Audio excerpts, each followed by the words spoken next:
Okay, this 20 play all holding training tape is your training tape for this week.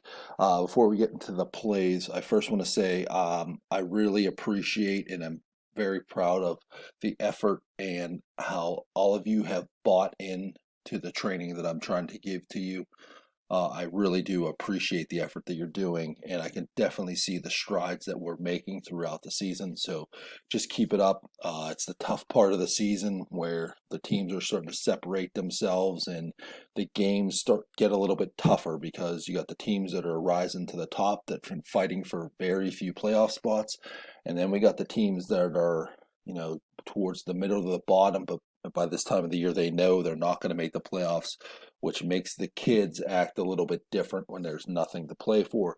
So keep at it, keep working hard, and you know, just keep doing what you're doing. I really appreciate it. Okay, so we got 20 plays, all holding. All I want to do is talk you through our thought process through holds.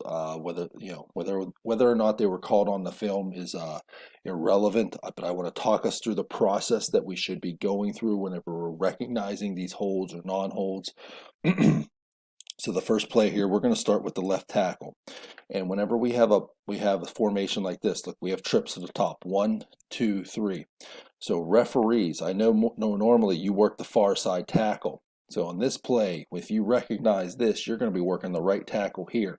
And if you're working the right tackle here, you should get a little bit more width because you'd want to, because look right here, it's a little bit tough for you to see the quarterback and the tackle in your same view. So get a little bit more width, maybe outside by the numbers, and this should help you here.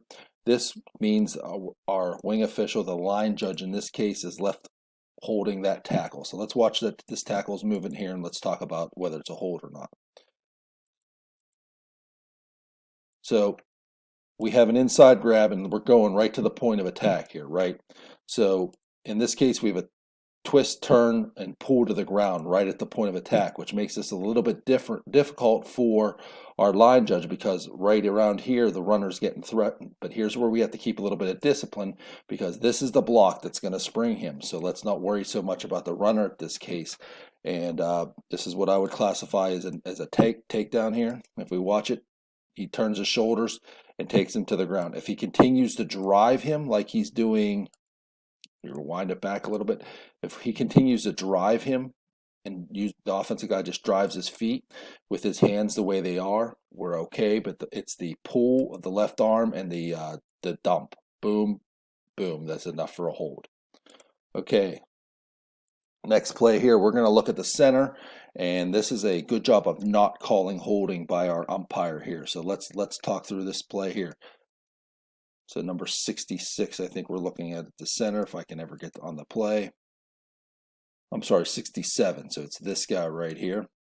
Okay, so we have a face-up initial position, and look what happens. He may have an inside grab on him. I'm not going to say isn't, but he doesn't. You see how the defender right here is trying to beat him to the inside. So there's two things that what's it called? The center can do. So look, right about here, he starts to get beat to the inside. So the only thing the center could do is two things: push him on by or work his butt around like he does right here to get in perfect position to not make it a hold. So just don't overreact at first whenever you see the defender start, the offensive player starting to get beat like he is here. So let's not overreact because look what happens by the center, works his feet and works his butt right into the hole and does a good job for not calling holding here. Next play, we're going to look at the right tackle, and this is another difficult play because it involves a lot of focus. And again, here, what do we have here? We have trips to the top of the screen, so we know that the referee is going to have to work that tackle. Line judge, that you're going to be working this tackle, snap tackle back. So let's watch what happens. Let's see what we have. Do we have any indicators? Right here, we have an indicator.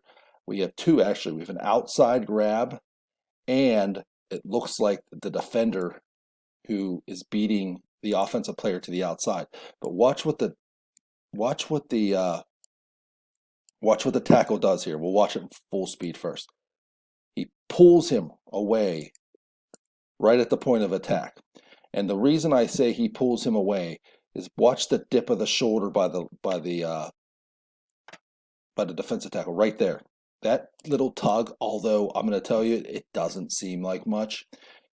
If he doesn't make that tug, I'll guarantee you this defensive end is making that tackle right at the 50-yard line. So it's difficult. So how do we officiate this play? So right here, if you're seeing this sweep come to the side, this line of scrimmage official should move back to about here.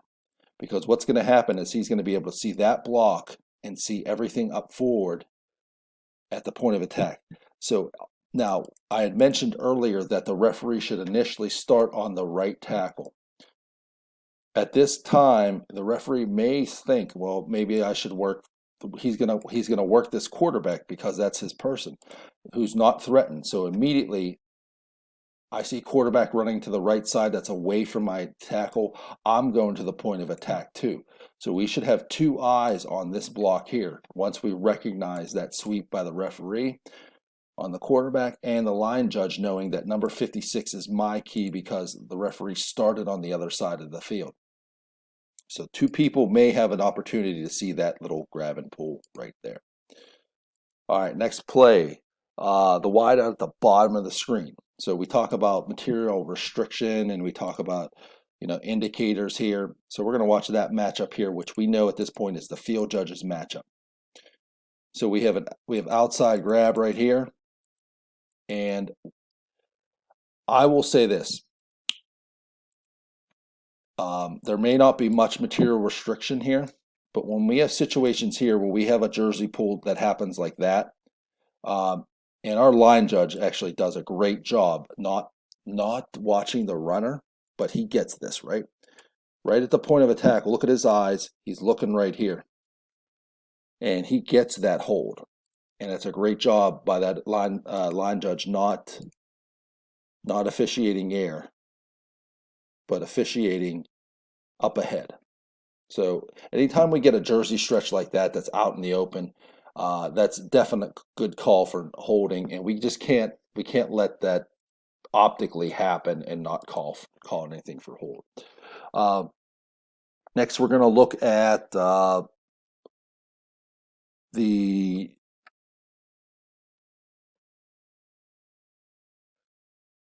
think it's this player right here, number 79. I'm sorry, this player right here. So we're going to look at 79. And we have a rule of thumb on double teams. We say, well, we're not going to call a hold on a double team because the offense has given up two guys to the defense is one. But there are always exceptions to every rule, right? So watch what happens here. Number 76 actually splits the double team that's happening right here between this person and this person, okay? So essentially, I don't really even think this is a double team, but he beats the left guard right to the inside here, and we should think this is the umpire should be looking right at this. Watch what happens. He gets pulled away, and I think we get a good call by the referee here who recognizes it because right there, pull away, he'll have a chance to maybe get a hold on him. I don't buy into the situation where we have a sack or an incomplete pass. But the other thing I want to mention on this play is, did we have any talk about intentional grounding here, which I think the crew did. So they had two fouls on the play. They declined the hold, and they accepted the intentional grounding because of the yardage and the loss of down. But good job here by the crew. All right, now next play is we're going to look at the pulling left guard.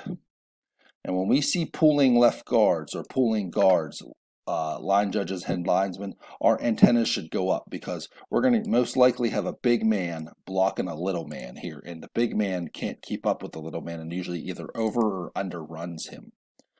So watch the left guard pull and engage right here. Meets him right in the hole. Let's watch what he does here. He just drives him and pancakes him to the ground. Why is this not a takedown? Okay, it's pretty easy. We'll think of this. When we have takedowns, we'll see a shoulder turn by the defender to throw him to the ground or almost a hip toss that signify us as a takedown. But all this offensive guard does is push him and drive him into the ground, and that's what we like to call an overpower. So that's an overpower. That is not a hold. There's a difference if you want to think about it. There's a few takedowns we'll have later in this video. We had earlier in this video to talk about those here. Okay, next we're going to look at both the fullback and the tight end. First, we're going to look at the tight end here, and let's watch the matchup right there, and then the block here. So beat, right? Point of attack, yes. What does he do? Tight end is beat. What happens? He pulls him and goes to the ground. That's a hold. Okay, right it. Let's watch it again. Tight end tries to get to the tackle. He can't get to the tackle because he's being held, and he doesn't want to make a tackle with his back. So there's one situation where we have a hold. And I know some people will say, well, don't call the hold because it happened. The tackle happened right there. I'm not so sure I buy into that philosophy, because why should we allow them to hold? He could have been, instead of tackled here, he could have been tackled back here. So I would definitely be in line for a hold if we wanted one. Now let's look at the fullback. Fullback goes up the middle, and he's already beat, right? He's beat by the linebacker to the inside. So the only thing he can do is put his hands here and here and push him to the ground. Okay. So let's watch the fullback here. Pull. That's a takedown right at the point of attack. Another one, I'd be totally fine if both of those were called holds at that point. Next, we're going to look at the left guard. And I think the left guard is pulling.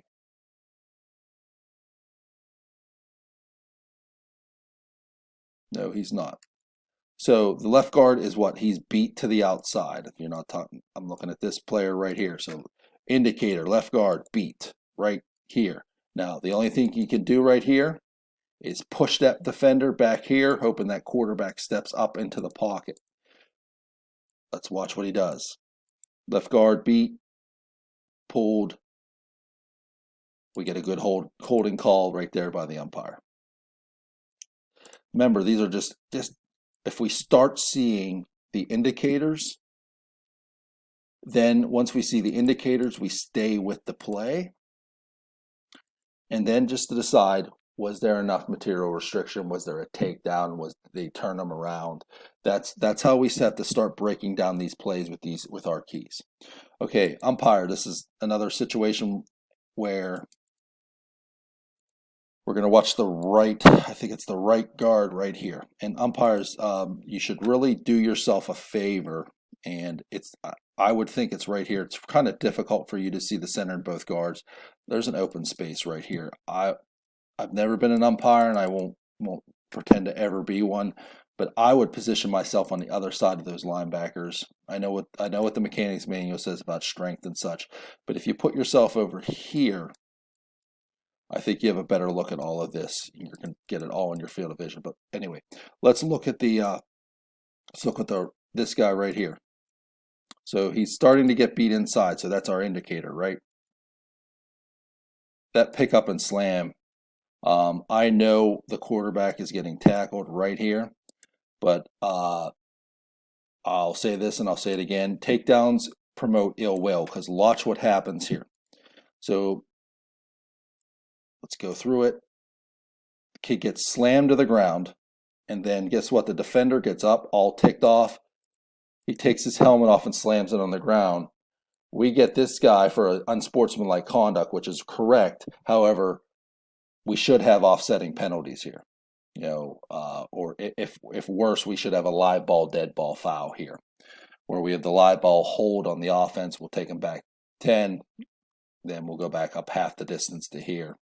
But this is a situation where if we don't call this is a perfect example of how takedowns cause ill will, and it actually caused this kid to get ticked off. I mean, that's not to say if we threw the flag, he still wouldn't have took his helmet off. But let's watch the play here. This is pretty simple thought right here.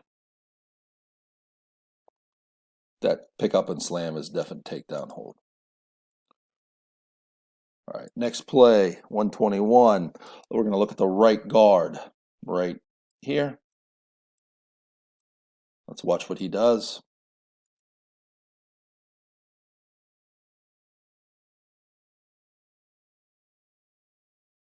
So what he's already beat to the inside. So I'll be a broken record and repeat myself. The only thing he could do right now is push him where he wants to go. If there's any sort of grab or spin around, that's an automatic indicator, pulled away, flag for holding. I know the quarterback's getting sacked back here, and that probably is the thought process by the umpire at this point. But when we see something that big and the quarterback is still upright, we'll throw the flag. Hold. And it's an easy grab and restrict. Next, we're going to look at the right tackle here. And this is a good job of not calling holding, and we'll talk about why. I'm sorry, we're going to look at the number 77, who is yes, it's the right tackle. It's that person. So there are just two bears wrestling right here, and then watch what he does. He just pushes them where he wants to go. You see the difference here? As he's getting beat, instead of taking him down, he is just pushing him where he wants to go. I know the defender's mad and throws his hands up, but the offensive tackle does exactly what we want him to do here, is push him where he wants to go. So good job here not calling offensive holding. Now let's watch the gunner at the top. And in a six-man mechanics, I know this is tough with the punt, the both deep wings doing the punt. And I won't say to try this mechanic, but this is something I've thought about, for a couple of weeks now when I see stuff like this. If I'm officiating this play and the punt's coming to my side, I'd almost want to defer to the guy at the bottom of the screen, maybe officiating the catch of the punt, because this block is going to be more key. But let's watch. It's a little bit grainy, but let's watch the block at the top. They're grabbing each other, and we just cannot let the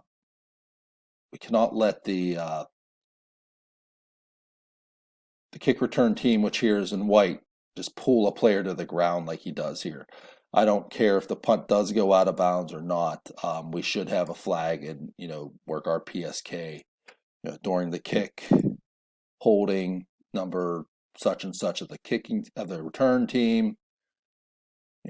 So on a takedown hold like that, instead of them starting at the 18, they should be starting at the 9. So that takedown holds enough, even on a play like that, to call for holding.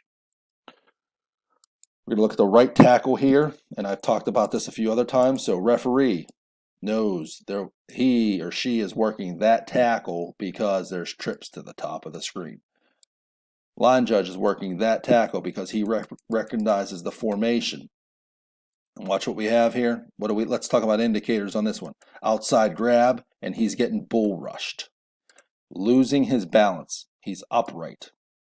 You can tell he has bad feet. Usually they'll have their feet anchored back. So the only thing he can do here is let go and let the defender bull rush him.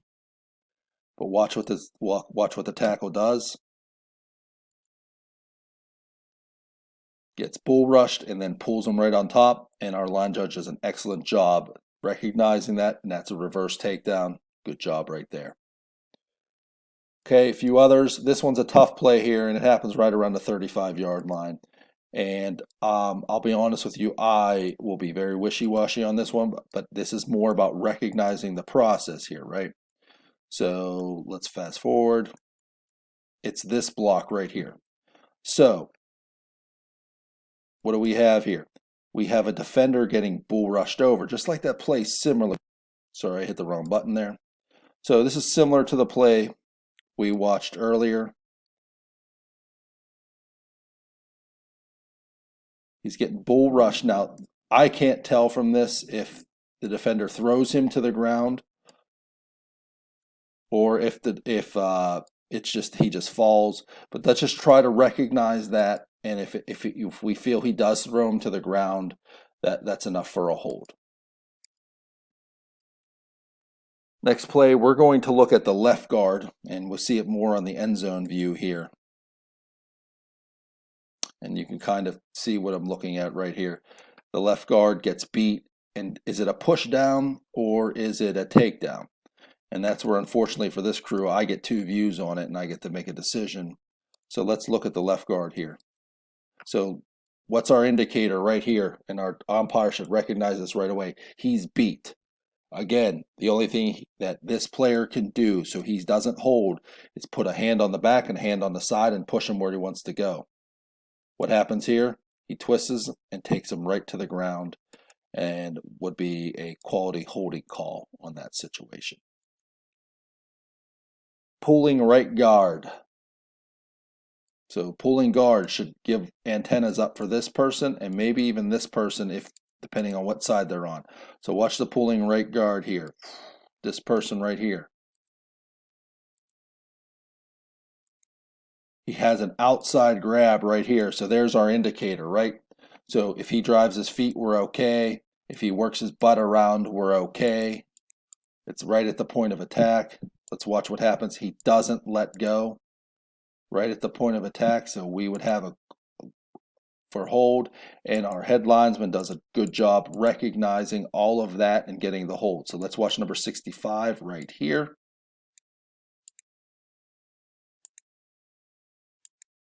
And you could see right there, the defender is trying to break away right here. Can't break away. That hold is on, and we have a good job for a holding call on that one. The center. We're going to watch the center.